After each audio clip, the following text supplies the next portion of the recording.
résumer l'histoire, ça serait un peu compliqué parce que c'est un petit peu la Pulp Fiction, hein, sans prétention, ça part un petit peu dans tous les sens.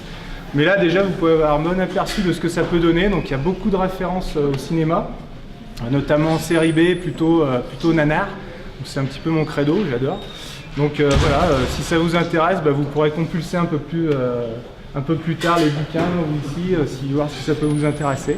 Pour ceux qui ne connaissent pas, en fait, la BD, il y a plus de 27 personnages différents.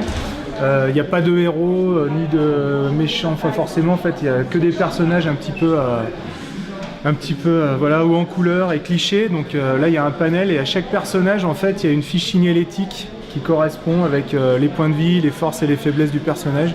Donc tout ça, c'est très inspiré jeu de rôle, parce que moi, je viens du jeu de rôle papier. Donc voilà, c'est un petit peu les points de vie, les personnages. On le résume, le cliché du personnage en quelques phrases bien senties, avec quelques apparitions connus comme Chuck Norris et Steven Seagal qui font une apparition surprise. Ouais, il y a beaucoup de petits clins d'œil à Supercopter ou des vieilles séries, des choses comme ça. Donc voilà.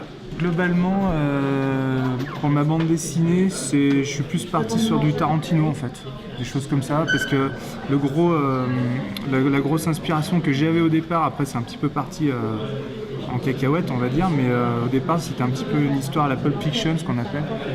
Ce que j'appelle, c'est voilà, des histoires sans queue ni tête qui s'entrecroisent pour faire un gros scénario alambiqué. J'ai toujours aimé le noir et blanc et bossé au stylo bic un petit peu, parce que je suis très influencé au niveau de la BD. J'aime beaucoup tout ce qui était fait dans les années 50, tous les IC Comics, avec les Contes de la Crypte, les trucs comme ça, avec Bernie Wrightson et c'était hyper graphique.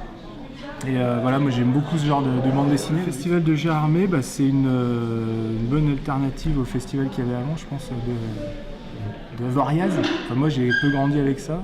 Et c'est la première fois que je viens, donc j'attendais vraiment de venir pour voir un petit peu. Et je suis pas déçu parce que déjà je découvre des salles.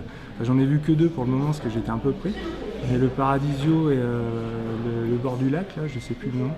Et moi je trouve déjà il y a vraiment une âme dans ces cinémas que j'ai pas retrouvé ailleurs, quoi.